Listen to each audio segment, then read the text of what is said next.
Hi guys, तो अगर आप एक विंडोज यूजर हो और आपने अपनी विंडोज को इंस्टॉल कर रखा है एक हार्ड डिस्क पे, तो यहाँ पे जैसे जैसे हमारी विंडोज ओल्ड होती है, जैसे जैसे हम उसको यूज करते हैं, यहाँ पे हमारी जो विंडोज होती है वो स्लो होना स्टार्ट हो जाती है। तो अब यहाँ पे जो आपका जो हार्ड डिस्क होता है, जैसे ही आप ऑन करते हो उसको, वो 100% जाना स्टार्ट हो जाती है। और जो भी आप यहाँ पे डे टू डे का जो आप भी काम करते हो वो भी स्लो आपको फील होता है, वो स्लो होता है, क्योंकि जब भी आप यहाँ पे फाइलें ओपन करते हो वो भी स्लो होती है। मतलब आपका जो ओवरऑल सिस्टम होता है वही पूरा का पूरा स्लो होता है। तो आज के इस वीडियो में हम 3 ऐसे तरीके के बारे में बात करेंगे जिसकी मदद से आप यहाँ पे अपना जो विंडोज है उसको आप थोड़ा सा फास्ट यहाँ पे बना सकते हो। थोड़ी सी जो उसकी परफॉर्मेंस है वो आप यहाँ पे इसको ठीक कर सकते हो। तो आइए देखते हैं वो 3 तरीके हैं कौन से। तो यहाँ पे जो पहला तरीका है, जितने भी आपके सिस्टम में सॉफ्टवेयर डले हैं, अगर कोई भी सॉफ्टवेयर यहाँ पे स्टार्टअप एप्स में पड़े हो, उनको डिसेबल करना है जो आपके काम के नहीं है। तो सबसे पहले आपको यहाँ पे राइट क्लिक करना है अपने टैब पे। जैसे ही आप टास्क मैनेजर पे यहाँ पे राइट क्लिक करोगे, टैब में आपके पास आएगा टास्क मैनेजर, हमें इस पे क्लिक करना है। अब यहाँ पे एक चीज आपको मिलेगी, स्टार्टअप एप्स, तो हम स्टार्टअप ऐप पे क्लिक करेंगे। अब जितने भी यहाँ पे सॉफ्टवेयर आपको दिख रहे हैं सारे काम के नहीं होते हैं। तो यहाँ पे वो सॉफ्टवेयर होते हैं जैसे ही आपकी विंडोज यहाँ पे स्टार्ट होती है, बैकग्राउंड में ये भी साथ में रन होने लगते हैं, जिसकी वजह से आपकी जो हार्ड डिस्क होती है स्टार्ट होती है वो 100% चली जाती है, जिसकी वजह से जो आपका जो सिस्टम होता है उसकी परफॉर्मेंस डाउनग्रेड हो जाती है और यहाँ पे आप 15-20 मिनट तक आप काम ही नहीं कर पाते। तो इनको जो आपके काम के नहीं है सबको आपको यहाँ पे डिसेबल कर देना है। तो जो सब पे डिसेबल कर देंगे।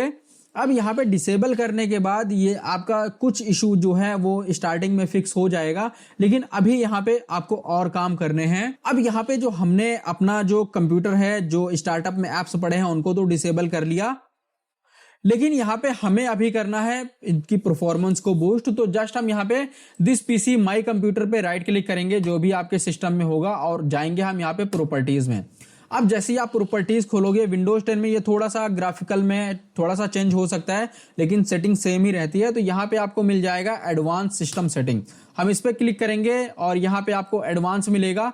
अब एडवांस के अंदर आपको मिलेगा परफॉर्मेंस, तो हम परफॉर्मेंस पे क्लिक करेंगे और जाएंगे सेटिंग में। अब यहाँ पे ये जो है वो रहेगा आपका बेस्ट परफॉर्मेंस या लेस्ट विंडोज चूज। तो आपको यहाँ पे एडजस्ट फॉर बेस्ट परफॉर्मेंस पे क्लिक करना है। अब आप इस पे क्लिक करोगे तो यूजर को यहाँ पे 1-2 इशू आते हैं। इशू ये आते हैं, जैसे आपका यहाँ पे टेक्स्ट दिख रहा है, अगर मैं यहाँ पे ऐसे ही डायरेक्ट कर दूंगा तो वो टेक्स्ट फेड दिखेगा और थोड़ा सा थिन दिखेगा, जो कि यूजर यहाँ पे पहली बार जब देखता है तो उसको थोड़ा सा डल लग सकता है। उसके बाद यहाँ पे जो आप डाउनलोड में आप जाते हो, फाइल डाउनलोड करते हो, कोई भी फाइल यहाँ पे डाउनलोड कर लेते हो या फिर यूज करते हो, तो यहाँ पे एक होता है कि जैसे ही हम फाइल पे क्लिक करते हैं हमारे पास प्रीव्यू आ जाता है उस फाइल का, इस फाइल के अंदर है क्या। लेकिन अगर मैं इसको ऐसे ही सेव कर दूंगा तो यहाँ पे मेरे पास जो प्रीव्यू है वो नहीं आएगा। तो यहाँ पे हम 2-3 सेटिंग इसमें ऑन कर देते हैं। तो यहाँ पे जो आपको ऑन करना है, यहाँ पे आपको फॉन्ट वाला ऑन करना है और यहाँ पे आपको करना है थंबनेल प्रीव्यू का। बस आपको यहाँ पे 2 सेटिंग कर लेनी है, एक आपको रखना है थंबनेल वाला और आपको यहाँ पे रखना है फॉन्ट वाला। जस्ट हम अप्लाई करेंगे, ओके कर देंगे और इसको कर देंगे हम ओके। अब यहाँ तो हमारा ये काम हो गया। अब हमें तीसरा जो काम करना है यहाँ पे वो करना है, फिर से हमें एडवांस सेटिंग में जाना है और यहाँ पे आपको एडवांस पे क्लिक करना है। यहाँ पे फिर से हम सेटिंग में जाएंगे। सेटिंग में जाने के बाद यहाँ पे आपको फिर से एडवांस में जाना है। अब एडवांस में जाने के बाद यहाँ पे आपको मिलेगा वर्चुअल मेमोरी, ठीक है। अब वर्चुअल मेमोरी में हम चेंज पे क्लिक करेंगे तो यहाँ पे ऑटो पेजिंग का होगा, ऑटोमेटिक होगा, तो हम इसको यहाँ पे डिसेबल कर देंगे। जैसे ही हम हटाएंगे कुछ ऐसा आएगा, तो यहाँ पे हम क्लिक करेंगे कस्टम पे। अब जैसे ही आप कस्टम पे क्लिक करोगे तो यहाँ पे आपको देना है कम से कम 16 GB। तो हम जस्ट यहाँ पे 16,000 लिख लेंगे और इसको कर देंगे हम सेट। अब सेट करने के बाद जो भी आपकी पेजिंग की फाइल बनेगी वो यहाँ पे ज्यादा की बनेगी, जिसकी वजह से जो हमारे सिस्टम की परफॉर्मेंस है वो ओवरऑल ठीक आएगी। अब यहाँ पे हमने 3 काम कर लिए। अब आपको यहाँ पे एक जो बोनस काम करना है वो करना है, आपको यहाँ पे सिर्फ विंडो आर प्रेस करना है। विंडो आर प्रेस करने के बाद यहाँ पे आपको लिखना है MS कॉन्फिग। अब जैसे ही आप यहाँ पे MS कॉन्फिग लिखोगे, एंटर प्रेस करना है आपको, तो कुछ ऐसा आपके पास आ जाएगा। अब यहाँ पे आपको बूट पे क्लिक करना है, एडवांस पे क्लिक करना है और यहाँ पे नंबर ऑफ प्रोसेस में जाना है।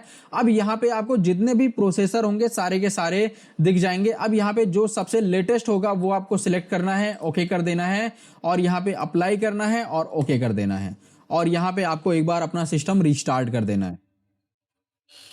अब यहाँ पे जब भी आपका सिस्टम रिस्टार्ट हो जाएगा तो यहाँ पे आप नोटिस करोगे कि आपका जो सिस्टम है वो पहले से ज्यादा स्मूथ हो गया है और वो प्रॉपर वर्क कर रहा है। अब यहाँ पे जो हमारा सिस्टम है वो रिस्टार्ट हो गया और मैं यहाँ पे खुद ही नोटिस कर पा रहा हूँ कि जो मेरा सिस्टम है वो थोड़ा सा फास्ट हो गया यहाँ पे, क्योंकि यहाँ पे बेकार की जो एनिमेशंस होती हैं वो हमने यहाँ पे हटा दी है। तो यहाँ पे आप खुद ही नोटिस करोगे कि आपका जो सिस्टम है वो थोड़ा सा फास्ट हो गया है। तो इतनी आपको सारी की सारी सेटिंग कर लेनी है। और अगर आपको कोई भी इससे रिलेटेड कोई भी क्वेश्चन होगा तो आप यहाँ पे मुझे कमेंट कर सकते हो, मुझे मैसेज कर सकते हो, मुझे मेल भेज सकते हो। इस वीडियो में इतना ही, मिलते हैं हम नेक्स्ट वीडियो में, तब तक के लिए बाय बाय।